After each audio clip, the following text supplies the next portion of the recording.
Innal hamdalillah nahmaduhu wa nasta'inuhu wa nastaghfiruh wa na'udzu billahi min shururi anfusina wa sayyiati a'malina may yahdihillahu fala mudilla lahu wa may yudlil fala hadiya lahu wa asyhadu an la ilaha illallah wahdahu la syarika lahu wa asyhadu anna Muhammadan abduhu wa rasuluhu sallallahu alaihi wa ala alihi wa ashabihi man tamassaka bi sunnatihi ila yaumiddin wa sallama tasliman katsira. Ya ayyuhalladzina amanu taqullaha haqqa tuqatih wa la tamutunna illa wa antum muslimun. Ya ayyuhan nasu taqu rabbakum alladzi khalaqakum min nafsin wahidah wa khalaqa minha zawjaha wa batha minhuma rijalan katsiran wa nisaa'a wattaqullaha alladzi tasaaluna bihi wal arham innallaha kana 'alaykum raqiba. Ya ayyuhalladzina amanu taqullaha وقولوا قولا سديدا يصلح لكم أعمالكم ويغفر لكم ذنوبكم ومن يطع الله ورسوله فقد فاز فوزا عظيما. أما بعد فإن أصدق الحديث كتاب الله وخير الهدي هدي محمد صلى الله عليه وسلم syarrul umuri muhdatsatuha wa kullu muhdatsatin bid'ah wa kullu bid'atin dhalalah wa kullu dhalalatin finnar. Ma'asyiral muslimin wal muslimat, para bapak, para ibu dan saudara-saudariku sekalian yang berbahagia, wabil khusus kepada para ustaz dan ustazah rahimani wa rahimakumullah. Sehat semua Pak, Bu? Alhamdulillah. Nikmat sehat, nikmat yang luar biasa. Tadi ada enggak bapak-bapak yang ketika naik tangga itu menghadirkan besarnya nikmat, bisa jalan bahkan sampai naik ke sini Pak. Sebagian orang mau pindah dari tempat duduknya, geser ke sebelahnya saja, begitu berat ya. Alhamdulillah kita dari rumah sampai sini, sampai naik tangga yang Masya Allah curam ya. Alhamdulillah ya, kita bisa sampai sini. Nikmat yang luar biasa, nikmat sehat, nikmat yang sangat besar. Maka apa? Jangan salah guna ya, jangan salah guna nikmat kesehatan ini. Gunakan sebaik mungkin untuk meraih apa yang Allah cintai dan apa yang Allah ridhoi. Di antaranya adalah dengan kita thalabul ilmi, yang dengan ilmulah akan terbuka kebaikan-kebaikan. Nabi SAW mengatakan, "Man yuridillahu bihi khairan yufaqihu fid din." Barang siapa yang Allah kehendaki kebaikan untuknya, Allah fahamkan dia terhadap agama. Supaya faham terhadap agama dengan apa? Menuntut ilmu, dengan belajar ya, bukan dengan titisan ya, bukan dengan apalagi keturunan ya, tapi dengan belajar. Innamal ilmu bitta'allum wal fiqhu bit tafaqquh. Supaya berilmu belajar, supaya faham berusaha untuk memahaminya. Maka jemaah yang berbahagia rahimakumullah, kesempatan yang Allah mudahkan untuk kita ini, mari kita gunakan dengan sebaik mungkin. Diperhatikan adab-adab di majelis, Di antaranya tadi mendekat, ya, nggak ada yang delik Pak, ada yang delik nyumput di belakang tembok atau di belakang tiang, ya, atau hal-hal yang lain. Ibu-ibu, ya, nggak ada yang WA-an dengan temennya atau WA-an dengan suaminya di atas sini. Habis ini kita beli apa, Bang? Ya, terus bapaknya jawab, ya, beli bakso apa, kirim gambar bakso. Nggak boleh. Kita para orang tua menginginkan anak-anak kita itu kalau belajar sungguh nggak ada yang mainan, ya, sehingga kadang-kadang kita menghadapi anak-anak kita sendiri di rumah diajari susah, malah kesana kemari, nggak perhatian dan seterusnya. Senang apa enggak kita, Pak? Senang apa kita? Senang apa enggak, Bu, kita kalau seperti itu, Bu? Tidak. Maka apa? Kita menuntut ilmu yang beneran, seperti tadi sudah diwasiatkan oleh Ustaz siapa tadi? Hafiz, ya? Nggak lupa terus, tua ya, Ustaz Hafiz. Kita jadi teladan, maka nggak ada yang ngantuk. Kalau yang ngantuk disiapkan balsemnya, praskernya disiapkan, ya. Panitia nyiapkan nggak balsem? Nggak ada, ya. Minyak kayu putih harus begitu, Pak. Kita wallahi nggak ada orang tua yang ingin anak belajar itu main-main, nggak beneran, nggak ada yang ingin kayak gitu. Maka Pak, kita ini harus seperti itu. Kita pengen anak kita begitu, maka kita mulai dari diri kita sendiri. Itulah inti, ya, di antara inti pembahasan kita. Maka perhatikan, ya, pengaruh kesolehan orang tua terhadap anak. Anak merupakan salah satu amanah dan nikmat Allah yang dikaruniakan kepada siapa yang dikehendaki. Allah Ta'ala mengatakan, lillahi mulkus samawati wal ard yakhluqu ma yasha yahabu liman yasha'u inatha wa yahabu liman yasha'u adh-dhukur aw yuzawwijuhum dhukranan wa inatha wa yaj'alu man yasha'u 'aqima innahu alimun qadir. Kepunyaan Allah lah kerajaan langit dan bumi. Allah menciptakan apa yang Allah kehendaki, pasti terjadi. Ketika Allah menghendaki suatu ciptaan, maka Allah hanya ngomong apa? Kun. Allah hanya ngomong kun, fayakun, maka terjadilah fayakun, maka terjadilah. Allah menghendaki menciptakan begini, gini dan seterusnya, sangat mudah bagi Allah. Di antaranya, yahabu liman yasha'u inatha wa yahabu liman yasha'u dzukur. Dia memberikan anak-anak perempuan kepada siapa yang Allah kehendaki, yang Dia kehendaki, dan juga memberikan anak-anak laki-laki kepada siapa yang dikehendakinya.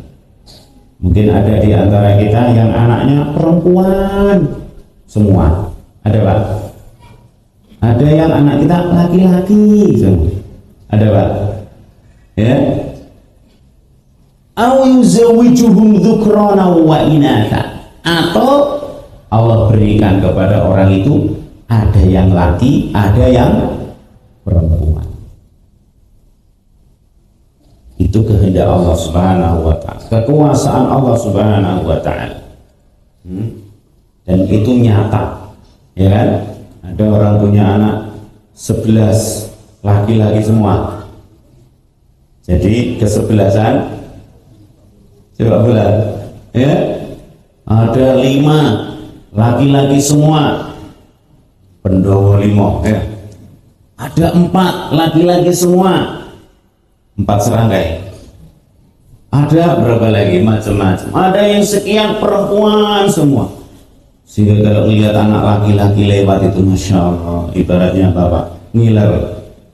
Ingin banget punya anak laki, tapi enggak Allah beri, dan sebaliknya tadi. Bahkan apa? Wa yaj'alu may yasha'u 'aqima. Dan Allah Subhanahu wa taala menjadikan mandul bagi orang yang Allah kehendaki. Innahu alimun qadir. Allah Maha mengetahui lagi Maha kuasa. Ya, ini pas untuk dikasih anak laki, ini pas untuk dikasih anak perempuan, ini cocok kalau dikasih anak laki dan perempuan. Kalau ini cocoknya nggak dikasih anak. Allah Maha tahu lagi Maha kuasa. Oleh karena itu harus disyukuri dan dijaga dengan baik. Karena betapa banyak orang yang mengharapkan keturunan, apakah tadi anaknya laki semua pengen perempuan atau sebaliknya, atau bahkan belum punya anak. Banyak orang mengharapkan begitu tapi nggak Allah kasih. Maka yang sudah dikasih itu Pak, Bu, dijaga betul. Berkenaan dengan hal itu ada beberapa pepatah atau peribahasa. Di antaranya pepatah Arab mengatakan kaifastaqama dhillu wa 'uduhu a'waju. Kaifastaqama dhillu wa 'uduhu a'waju. Kaifastaqamu dhillu wa 'uduhu a'waju. Ulangi Pak, yang bisa dapat hadiah. Kaifastaqama dhillu. Ayo, kalau bapak atau ibu membaca nggak ada yang ngantuk insya Allah. Kaifastaqama dhillu. Kaifastaqama dhillu wa 'uduhu a'waju. Wa 'uduhu a'waju. Kaifastaqama dhillu wa 'uduhu a'waju. Bagaimana mungkin bayangan itu lurus kalau bendanya bengkok? Bagaimana mungkin bayangan itu akan lurus kalau kayunya bengkok? Atau benda, sesuatu apapun ya, kalau dia bengkok, bisakah bayangannya lurus? Kaifastaqama dhillu, ulangi, wa 'uduhu a'waju. Bagaimana mungkin bayangan akan lurus kalau kayunya bengkok? Bisa enggak Pak? Mungkin kalau bengkoknya gini ya, ke sini searah gini, terus diginikan, disorot dari sini, bisa lurus enggak? Bisa. Ya, bisa lurus. Orang tua dalam pepatah Arab ini diibaratkan sebagai kayunya, sedangkan anaknya adalah sebagai apa? Sebagai bayangannya. Jika bendanya apakah kayu atau yang semisalnya itu lurus, maka secara otomatis bayangannya akan lurus. Ya, kalau kayunya bengkok, lebih-lebih bengkoknya nggak karu-karuan, ada yang ke kanan, ke kiri, ke depan belakang, ya, nggak akan lurus bayangannya. Ini ibarat, coba renungkan betul ini ya. Kaifastaqama dhillu wa 'uduhu a'waju. Ulangi, wa 'uduhu a'waju. Juga yang kedua, ini pepatah Indonesia, peribahasa sering kita dengar apa Pak? Buah itu jatuh tidak jauh dari pohonnya. Ungkapan tersebut adalah peribahasa yang mengandung makna bahwa seorang anak tidak jauh beda sifatnya, mungkin warna kulitnya, bentuk tubuhnya, karakternya, dan seterusnya dari orang tuanya. Ya. Namun apakah juga mesti seperti itu? Seperti kayu tadi ya. Kalau disorot dari sini karena bengkoknya gini ya, terus disorot dari sini bisa lurus bayangannya. Juga ini, apakah mesti buah itu jatuh nggak jauh dari pohonnya? Mesti atau tidak? Jika dilihat secara umum, mungkin ada benarnya. Secara umum, ya, orang yang baik akan melahirkan generasi yang baik. Dan orang tua yang enggak baik akan melahirkan generasi yang tidak baik. Ibaratnya apa? Buah tadi. Ternyata ada Pak di tempat yang lain bahwa apa? Orang tuanya enggak karu-karuan, tapi anaknya soleh, solihah. Atau orang tuanya soleh banget, tapi anaknya kafir. Seperti siapa? Orang tuanya soleh banget, anaknya kafir. Nabi Nuh yang punya anak Kan'an, kafir anaknya. Padahal kurang soleh apa Nabi Nuh alaihi salatu wassalam, di antara Rasul ulul azmi. Atau kebalikannya, bapaknya musyrik kafir, itulah kesalahan, keburukan yang paling buruk, yaitu syirik, ya. Tapi anaknya soleh banget. Siapa? Nabi Ibrahim alaihi salatu wassalam. Dan juga banyak dari kalangan para sahabat. Para sahabat itu banyak yang bapaknya kafir musyrik, tapi mereka menjadi orang-orang yang pilihan Allah, orang-orang pilihan Allah untuk menemani Rasulnya yang paling mulia, Rasul kita tercinta Muhammad sallallahu alaihi wasallam. Ya, ini menggambarkan apa? Nggak mesti berarti ya.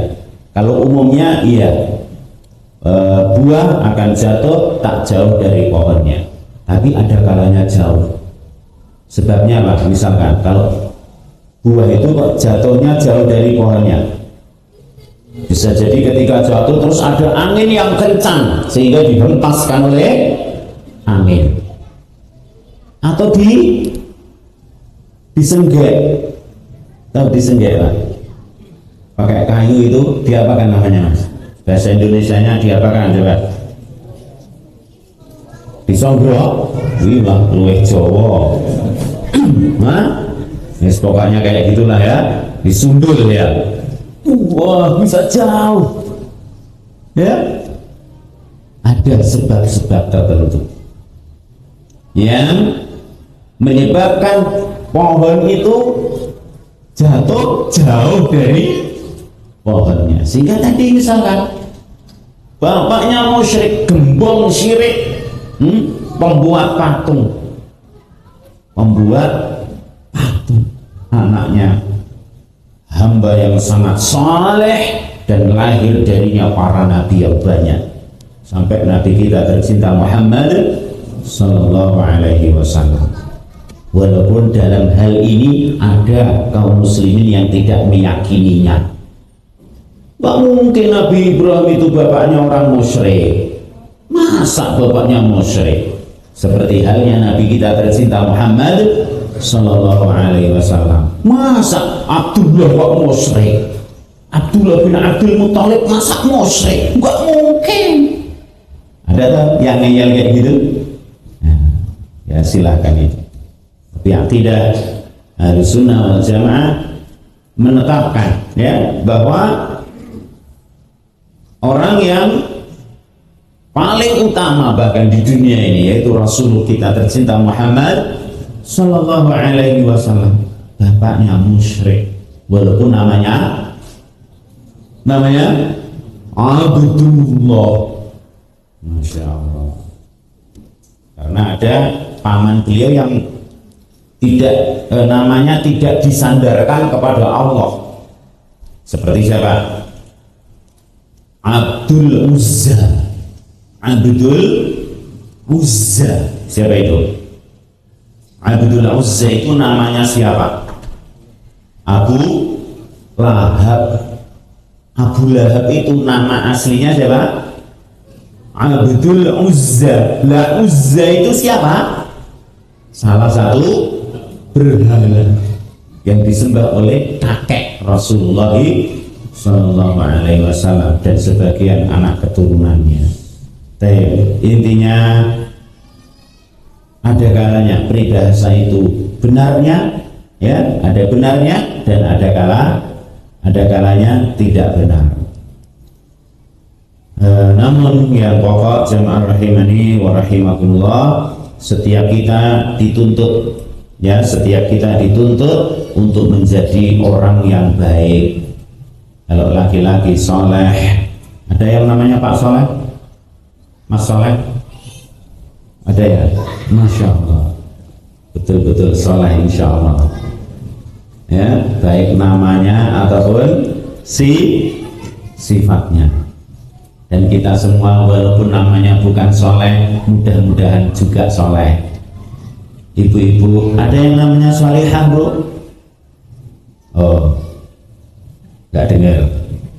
Ya, walaupun namanya bukan solehah, tapi harapannya kita jadi atau ibu-ibu menjadi wanita solehah. Masya Allah. Itu tuntutan, yaitu tadi juga dikatakan oleh Ustaz Hafiznya, orang yang mentauhidkan Allah. Orang yang mentauhidkan Allah, ini inti kebaikan, ya, inti kesalehan seseorang adalah apa? Mentauhidkan Allah, la ilaha illallah, menjauhi syirik, ya, mentauhidkan Allah dan menjauhi syirik, beribadah hanya kepada Allah. Qala ta'ala, wa ma khalaqatul jinna wal insa illa liya'budun. Kalau kita yang sering ngaji seperti ini, Pak, ngaji di kalangan ahlu sunnah wal jamaah, insya Allah, walaupun ada orang yang menolak kalau kita ini ngaku ahlu sunnah wal jamaah, ditolak oleh mereka, ya silahkan, nggak apa-apa.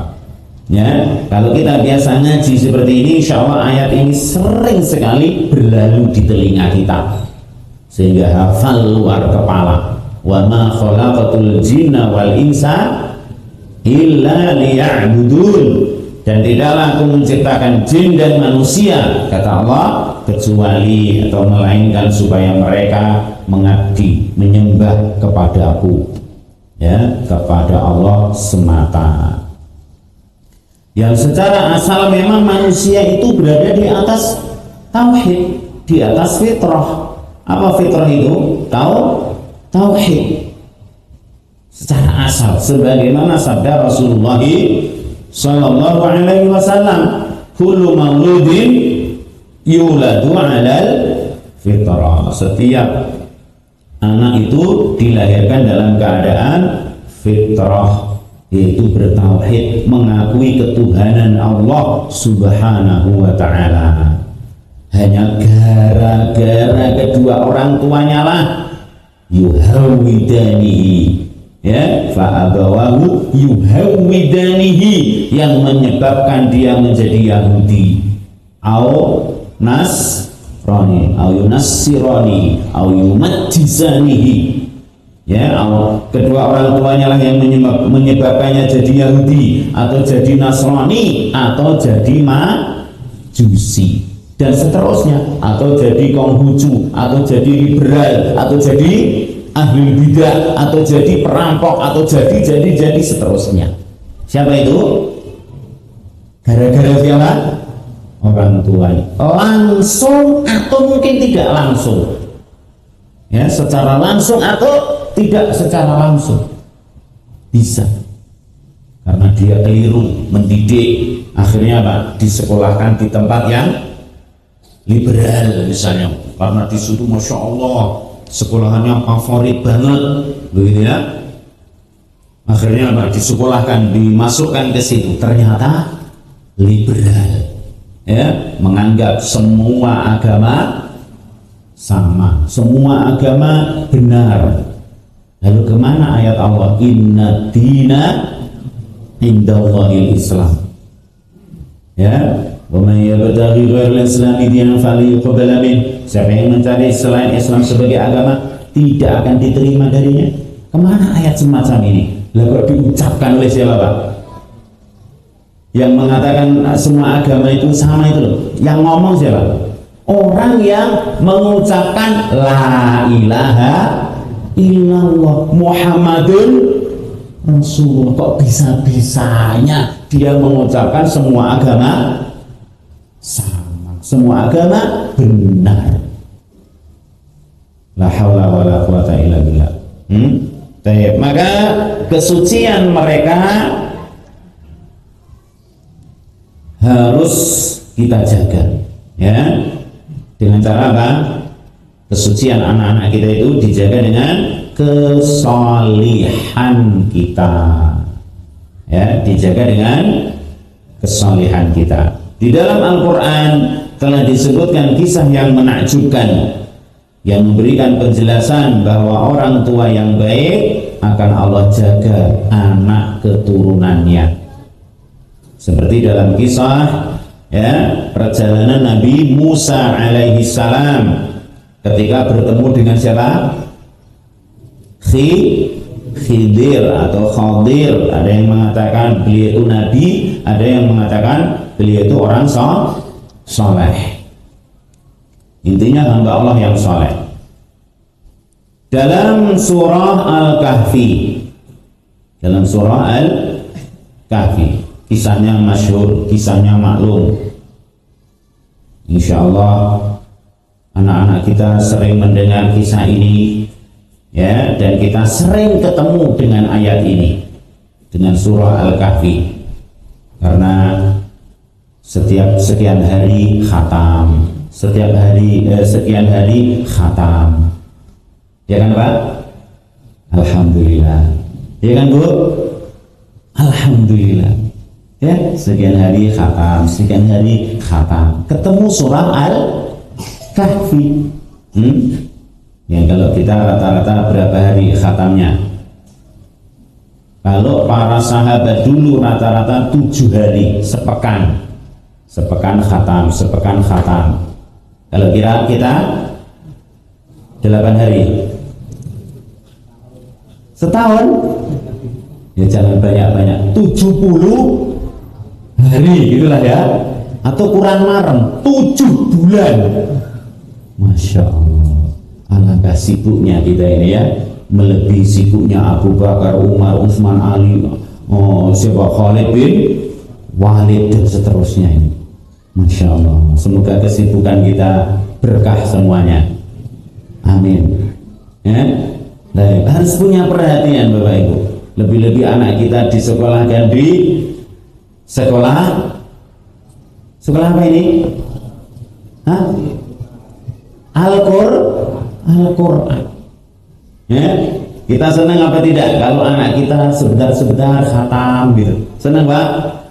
Bu, senang Bu? Anaknya, Mi, aku udah khatam ini. Masya Allah, sempurna. Sehingga apa?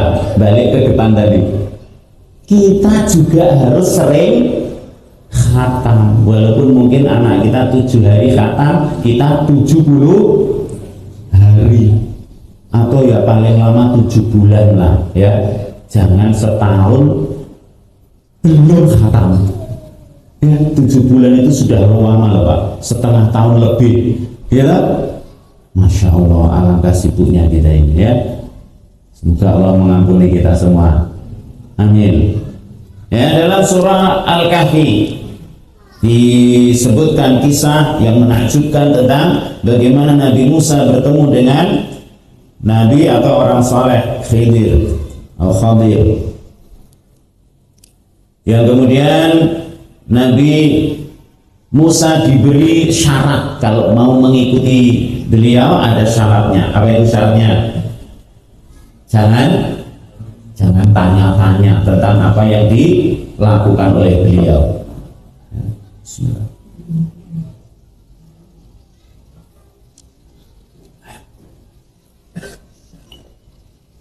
Maka kata Nabi Musa, ya oke, insya Allah, begitu ya.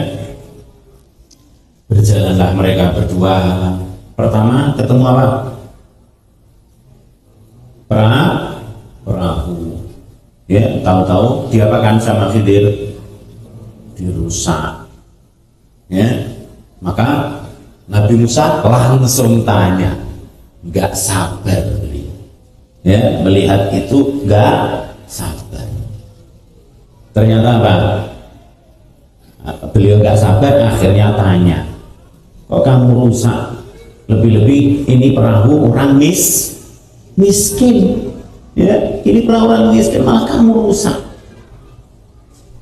Maka kata Khidir, gimana? Loh, kan sudah saya bilang jangan kamu tanya-tanya. Oh iya ya, aku lupa, aku jangan dihukum ya, gara-gara aku lupa ini. Oke, jalan lagi, ketemu dengan anak kecil atau anak yang masih muda belia, tahu-tahu kamu anak gak punya salah, kamu bunuh. Apa kata Nabi Khidir? Kan sudah saya bilang jangan tanya. Oh iya ya. Oke, kalau aku bertanya sekali lagi, sudah berarti disinilah persoalan. Insyaallah. Kisahnya luar biasa Pak ya. Banyak sekali faedah-faedahnya. Ya, di antaranya ada kalanya seorang itu melakukan sesuatu hal yang berdasarkan ilmunya menurut kita enggak, sehingga apa? Menolak kita tolak. Lebih khusus lagi apa? Ada kalanya sekolahan itu menetapkan gini, nggak boleh gini. Itu Pak hasil musyawarah. Ada kalanya apa? Gontok-gontokan sama Ustaz. Sedangkan saya sendiri ya kadang saya ngomel di hadapan Ustaz Abu Hamam gitu. Jadi dia Ustaz kita, ya namanya lagi musyawarah, ya kan? Bukan kelahi tapi ya, cuman begitu. Demi apa? Meraih kesepakatan yang menurut kami atau menurut kita itu paling pas. Sehingga apa? Di-share ke wali. Waduh ini kok gini. Waduh ini kok gini. Itu Pak, musyawarahnya rapat yang bisa terjadi berjam-jam. Ada kalanya apa? Numbur sholat ini. Ya kita istirahat dulu. Sholat. Itu mungkin kalau zuhur makan. Terus dilanjutkan. Numbur lagi asar. Belum selesai. Sampai ada kalanya sampai isya, ya, kayak gitu di-share ke wali. Ya kok diapakan sama wali? Ada yang gini gitu. Ini pelajaran penting ini Pak ya. Bukan kemudian apa? Ustaz Hafiz dan yang lainnya sudah putus-putuskan aja. Nggak boleh, nggak akan kami lakukan seperti itu. Ya, maka dihargai. Ini bukan titipan lo ini ya. Tadi tahu-tahu inget kayak gitu ya. Bukan titipan siapapun ini. Tapi itu wallahi Pak ya. Seperti tadi faedah dari perjalanan Nabi Musa dan Khidir tadi. Ada kalanya beliau melakukan sesuatu yang enggak pas sama sekali menurut Nabi Musa. Tapi ternyata apa? Di sana ada hal yang tersembunyi yang belum diketahui oleh Nabi. Yang ketiga apa? Bertemu dengan jidar, ya, dinding rumah yang hendak roboh, lalu didandani oleh Khidir. Yang ketika mereka berdua datang ke situ, ya, minta dijamu. Ternyata penduduk situ nggak ada yang mau menjamunya. Yang dari ayat itu dijadikan dalil Para ulama kita boleh orang itu kalau bertamu ya minta jamuan, boleh ya. Misal saya datang ke sini nanti sate Ustaz ya, misalkan ya, boleh kayak gitu ya. Tapi mohon maaf ini saya terkesan, jadi nanti nggak usah sate, nggak usah apa, setelah acara saya pulang. Seandainya besok saya Allah mudahkan kesini lagi, saya pesan dari rumah Ustaz, sate, rendang, ayam bakar gitu misalkan ya. Tapi tentu apa, melihat keadaan. Jangan kita bertamu ke rumah orang yang Masya Allah, artinya kita minta sesuatu maka akan memberatkannya, jangan. Tapi kalau kita yakin beliau itu Masya Allah, Allah beri kelapangan, sehingga kalau kita minta malah senang minta, itu hak. Seperti juga kisah siapa? Para sahabat yang datang ke suatu daerah ya, minta dijamu, nggak ada yang mau jamu. Jarak sekian saat, ketua atau kepala sukunya, tokohnya di situ intinya disengat binatang berbisa, sakit. Oh, luar biasa sakitnya, dicarikan obat ke sana kemari nggak sembuh juga. Akhirnya mereka, orang-orang ini datang kepada para sahabat ini dan cerita tentang keadaan penguasanya tadi. Kata para sahabat apa?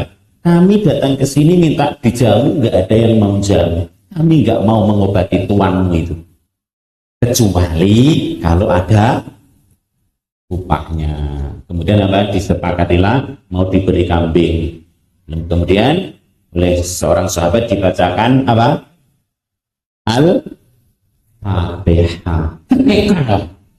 Kekal itu gimana Pak? Dibacakan Al-Fatihah langsung sehat wal afiat, seperti nggak pernah sakit, seolah-olah nggak pernah sakit. Dibacakan Fatihah langsung sembuh. Yang bacakan siapa ini? Sahabat ya. Adapun orang sekarang ada kalanya Bang ngerukyah, bacakan Fatihah 10 kali, Al-Baqarah sampai selesai, belum juga sembuh. Siapa yang baca? Ya kita yang baca ya. Dulu yang bacakan sahabat langsung sembuh dengan izin Allah Subhanahu wa Ta'ala. Nah, dari hadis itu juga apa? Intinya kemudian mereka pulang dan diceritakan kepada Rasulullah Shallallahu Alaihi Wasallam. Lalu Nabi pun juga mengingatkan mereka ya, yakni apa? Jangan lupa bagian untuk Nabi Shallallahu Alaihi Wasallam dari kambing tadi.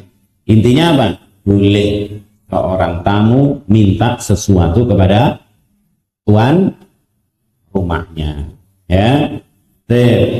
Kemudian dijelaskanlah, melihat itu juga Nabi Musa nggak sabar, akhirnya tanya, kita datang ke sini minta dijamu nggak ada yang mau, ini ada dinding mau roboh malah kamu dandani, coba kamu minta upahnya. Maka kata Khidir apa? Loh, udah berarti disinilah perpisahan kita. Lalu beliau jelaskan dalam ayat yang ke-82, wa ammal jidar makana li ghulamaini yatimaini fil madinati wa kana tahtahu kanzul lahuma wa kana abuhuma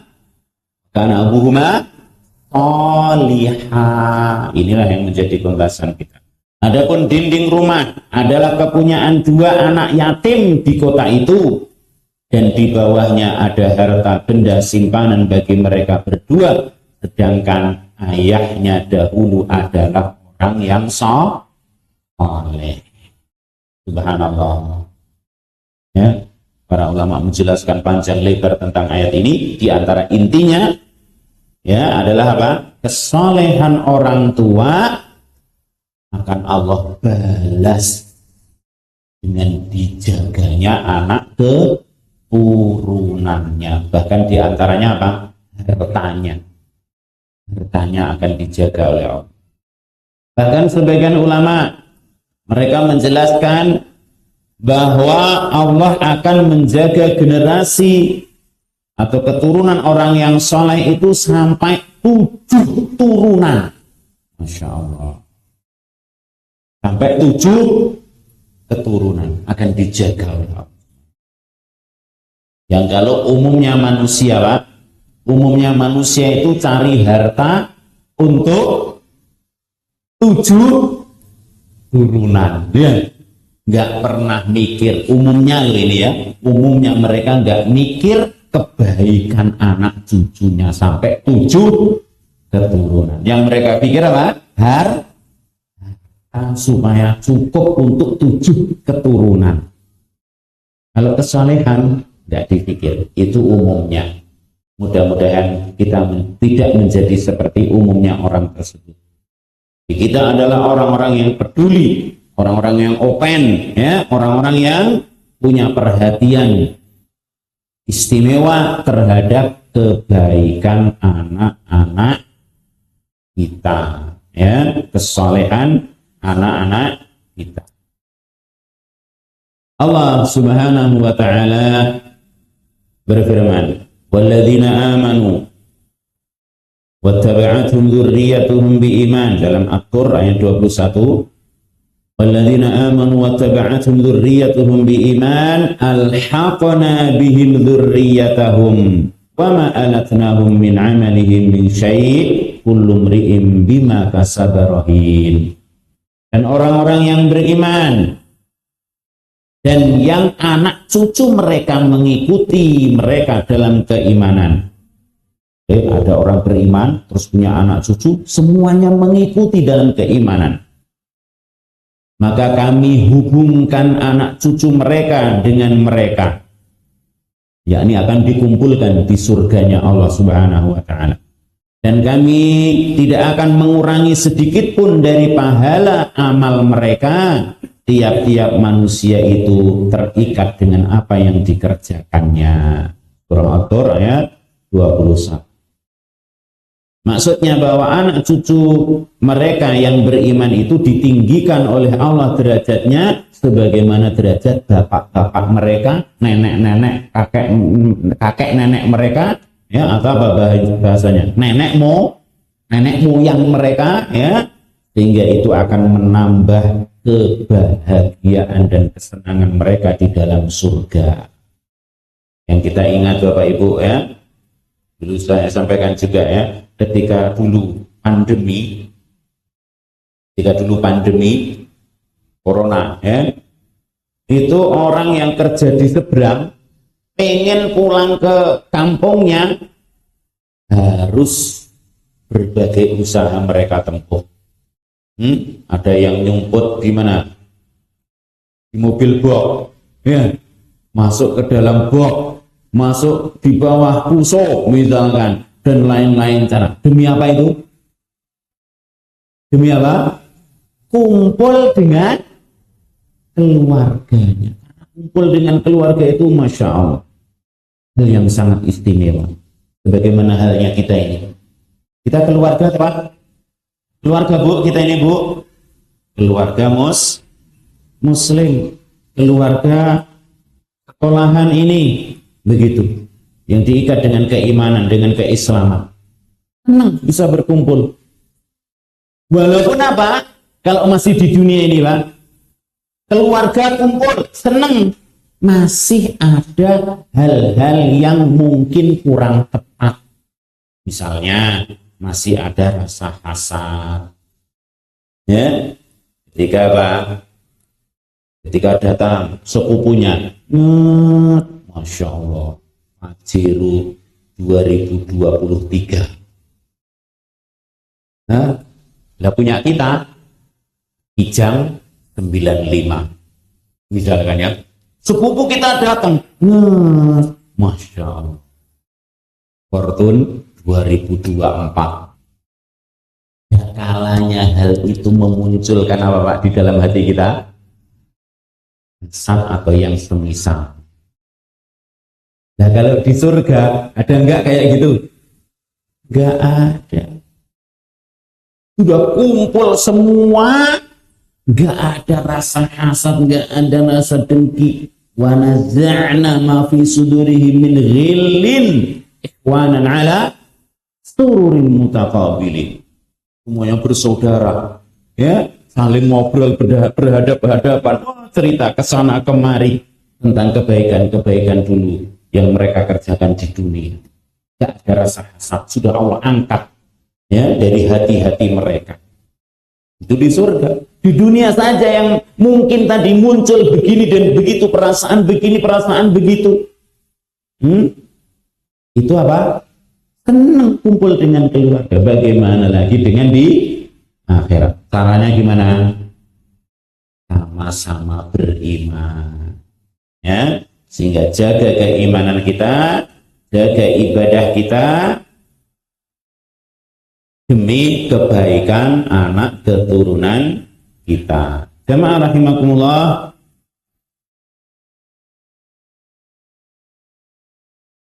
Terakhir, bagaimana kebaikan atau kesalihan orang tua itu bisa berpengaruh terhadap anak cucunya? Kok bisa? Gitu ya. Hal tersebut bisa kita lihat dari beberapa hal berikut ini. Kebaikan kita punya pengaruh terhadap kesalihan dan kebaikan anak cucu kita.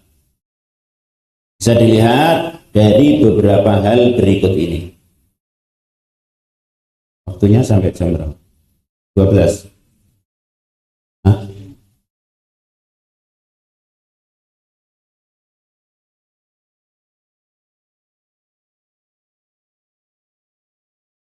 (15 menit). Nggak selesai no berarti.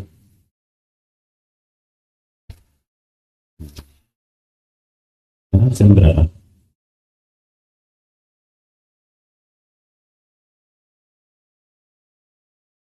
Ya. Kalau molor sedikit nggak apa-apa ya Pak? Tambah ya? Boleh. Ikhlas. Ya. Saya tanya panitianya. Tampilan saya.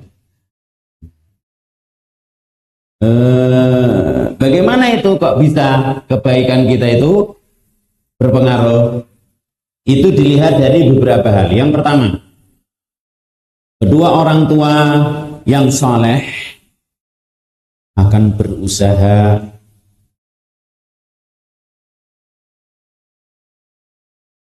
semaksimal mungkin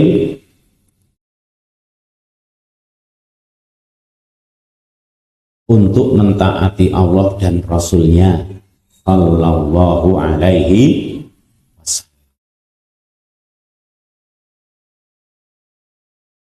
Untuk mentaati Allah dan Rasul-Nya Sallallahu Alaihi Wasallam. Dan itu berpengaruh kepada anak. Dikisahkan atau disebutkan bahwa seorang tabi'in yang namanya Sa'id ibn al-Musayyib, sebagian ulama mengatakan al-Musayyib, sebagian al-Musayyab. Ada yang ya, ada yang i. Sa'id ibn al-Musayyib atau al-Musayyab rahimahullah, beliau berkata, inni la usalli fa'alkur waladi fa'azidu fi sholati.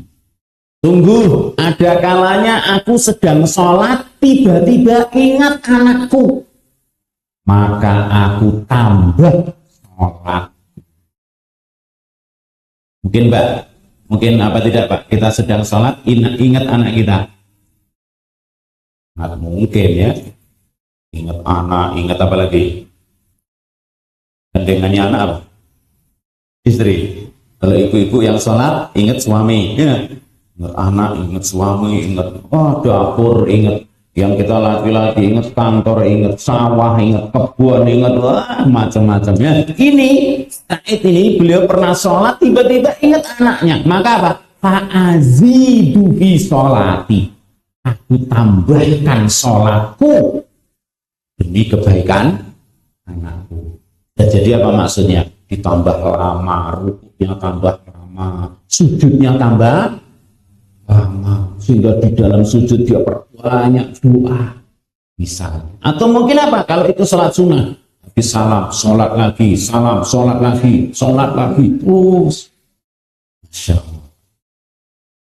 Sebagian mereka mengatakan, ngomongi anaknya, ya bunayya, wahai anakku, inilah astaghfiru minas sholati li ajlik.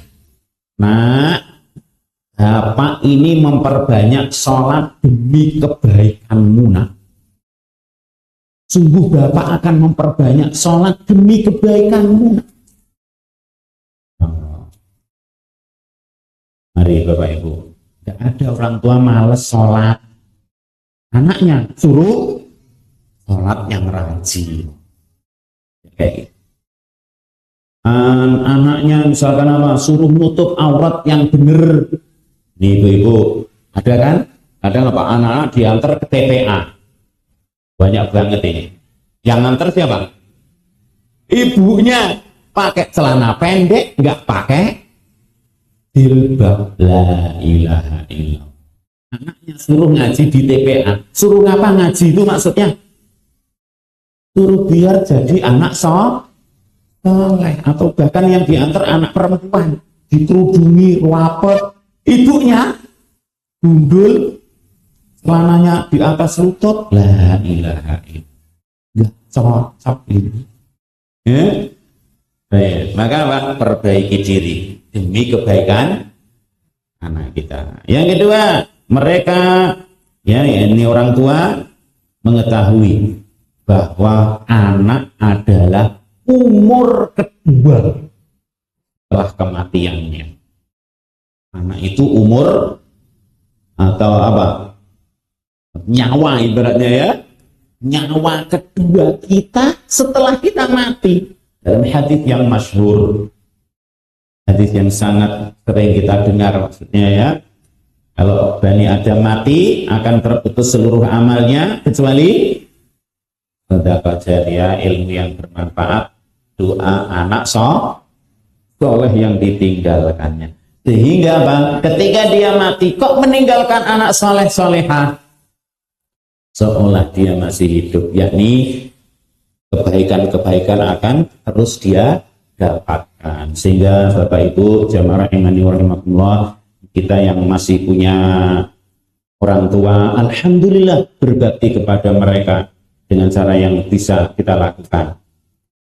Kalau mereka berdua sudah wafat, tidak terhenti kebaikan bisa kita lakukan untuk mereka.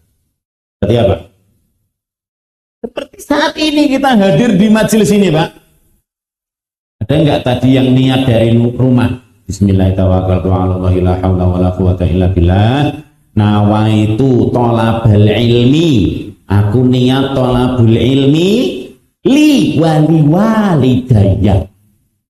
Pahalanya untukku dan untuk kedua orang tuaku, misalnya gitu. Ada enggak, Pak? Enggak ada kan? Tapi sudah otomatis orang tua gitu, kita orang tua dua kita itu dapat bagian, sudah otomatis. Kita sebentar lagi sholat zuhur atau tadi sholat subuh, kecuali yang berhalangan ibu-ibu. Ada enggak yang sholat subuh kok niatnya untuk pahalanya untuk dirinya dan untuk orang tuanya? Enggak ada. Tapi sudah otomatis orang tua kita ada. Wa alaisa lil insani illa ma sa'a. Orang itu nggak akan dapat kecuali apa yang dia usahakan. Lah anak adalah usaha orang tua. Maka perbaiki diri sehingga anak-anak kita akan menjadi baik. Walaupun kita sudah mati, kita masih bisa dapat terus mendapatkan kebaikan. Yang ketiga, keduanya akan memenuhi rumahnya, ya, akan memenuhi rumahnya dengan hal-hal yang menjadi sebab datangnya hidayah. Ya, akan kita penuhi rumah kita dengan hal-hal itu. Diisi apa? Di dalam Al-Quran, di dalam rumah kita Al-Quran, bacaan Al-Quran, bacaan hadis. Itulah suara yang senantiasa terdengungkan di rumah kita. Kemudian apa? Video-video yang bagus, yang bermanfaat. Bahkan mungkin apa? Majelis ilmu. Kita adakan majelis ilmu di rumah kita. Mungkin. Ya. Sehingga apa? Sebaliknya mereka melindungi rumahnya dari hal-hal yang merusaknya. Bapak, nggak hanya merusaknya, merusak hubungan dengan tetangga. Apa misalnya?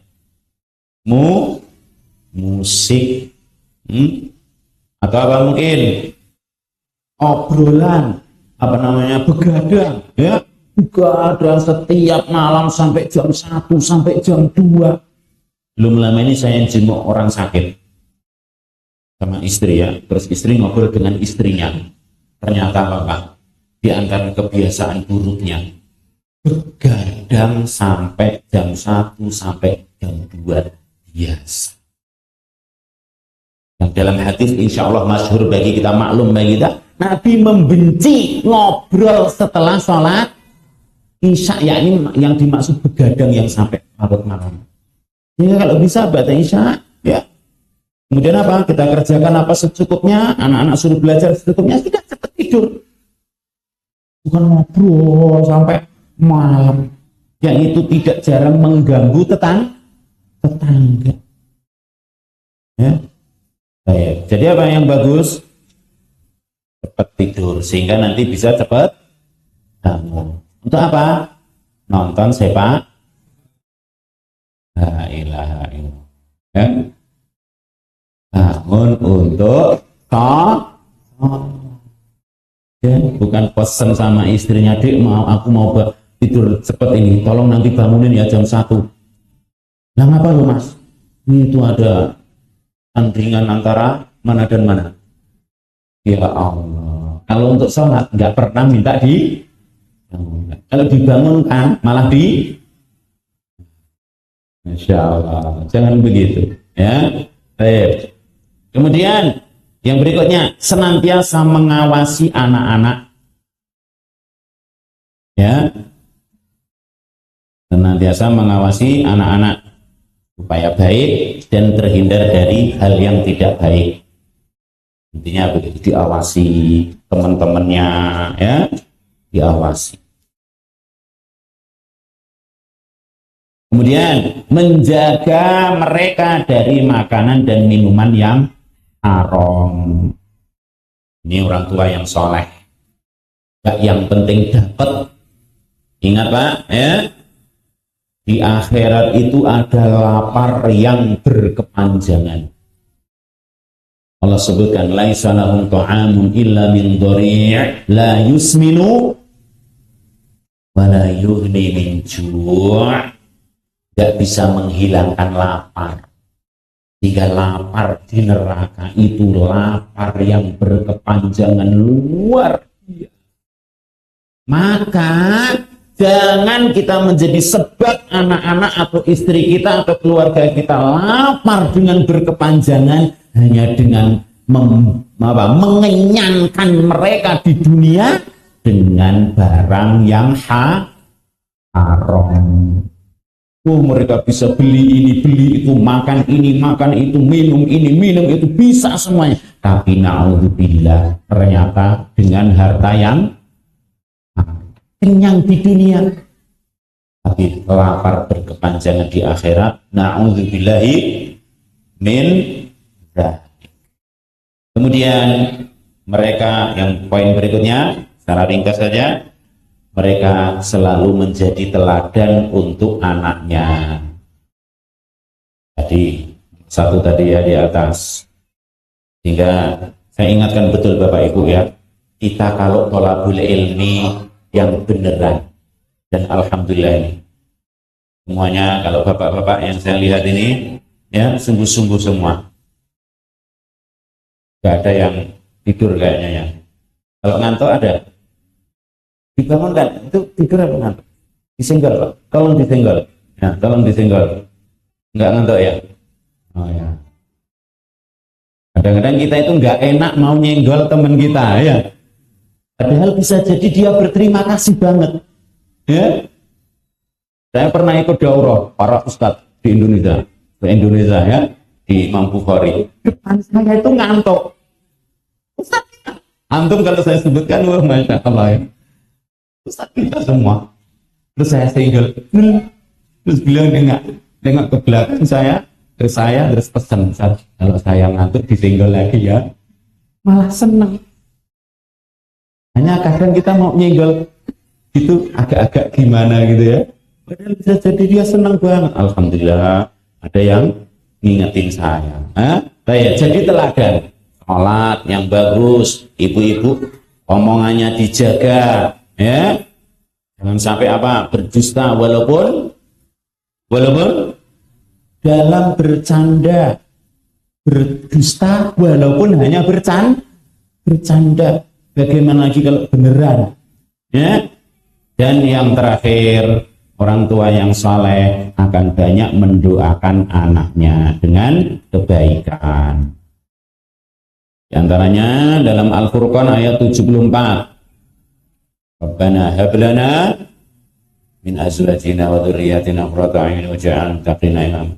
Surat Ibrahim ayat 40, Rabbi ja'alni muqimas sholati wa min dzurriyyati rabbana wa taqabbal du'a. Surat As-Saffat 100, Rabbi habli minas salihin. Saffat 100, Ibrahim 40, Al-Furqan 74, dan yang lainnya masih banyak ya. Banyak doa, karena doa itu apa Pak? Doa itu silahul mu'min. Doa itu silahul mu'min, senjatanya seorang mukmin. Dan alangkah banyaknya ya, barangkali kita juga sering dengar dari beberapa ustadz kita ya, yang menceritakan kejadian-kejadian nyata yang ada seorang bapak mengeluhkan anaknya karena gini dan gitu, kemudian dinasihatkan supaya doanya diperbanyak. Subhanallah Pak, ada yang hitungan hari, ada yang hitungan pekan. Allah balik hati anak tersebut menjadi anak yang nurut, yang soleh atau solih. Dengan sebab apa? Doa. Di antaranya ada beberapa orang tua yang dengan saya secara langsung ya, terus saya ingatkan Bapak atau Ibu ya, saya yakin, saya bilang gitu, saya yakin Bapak Ibu selama ini sudah banyak mendoakan Ananda. Coba sekarang Pak Bu, Bapak dan Ibu banyak doanya. Bahasa saya kayak gitu Pak. Sekarang coba banyak doanya. Kalau kemarin saya yakin sudah banyak doanya. Sekarang banyak doanya. Subhanallah. Ada yang hitungan hari, beliau sudah cerita ke saya, anaknya sudah beres. Ada yang pekan. Dengan apa? Doa kepada Allah Subhanahu wa Ta'ala. Ya, juga ada kisah Pak, anak itu Masya Allah susah banget belajarnya. Kemudian ketika orang tuanya diingatkan, dinasihatkan untuk banyak doa, subhanallah, Allah balik keadaan anak tersebut sehingga menjadi anak yang lancar, bahkan sampai berhasil menghafal 30 juz Al-Quran. Tentu semuanya dengan taufik dan pertolongan dari Allah. Tapi di antara sebabnya apa? Doa. Ya, anak hafal 30 juz, Masya Allah. Kalau kita rata-rata juz 30 ya, alhamdulillah. Jangan diremehkan, juz 30. Anak-anak kita 30 juz. Semoga Allah mudahkan untuk mereka semua. Amin ya rabbal alamin. Di antara caranya tadi, hal-hal tadi diamati, dicermati ya, dan dimohonkan kepada Allah Subhanahu wa Ta'ala kemudahan untuk urusan kita ini. Wallahu a'lam bishawab. Alhamdulillahirabbil alamin. Ada kurang lebih dan lebihnya mohon maaf. Wa sallallahu wasallam wa baraka ala nabiyina Muhammad. Semoga Allah mengkaruniakan kepada kita anak yang saleh dan salihah. Subhanakallahumma wa bihamdika asyhadu an la ilaha illa anta. Assalamualaikum warahmatullahi wabarakatuh. Waalaikumsalam.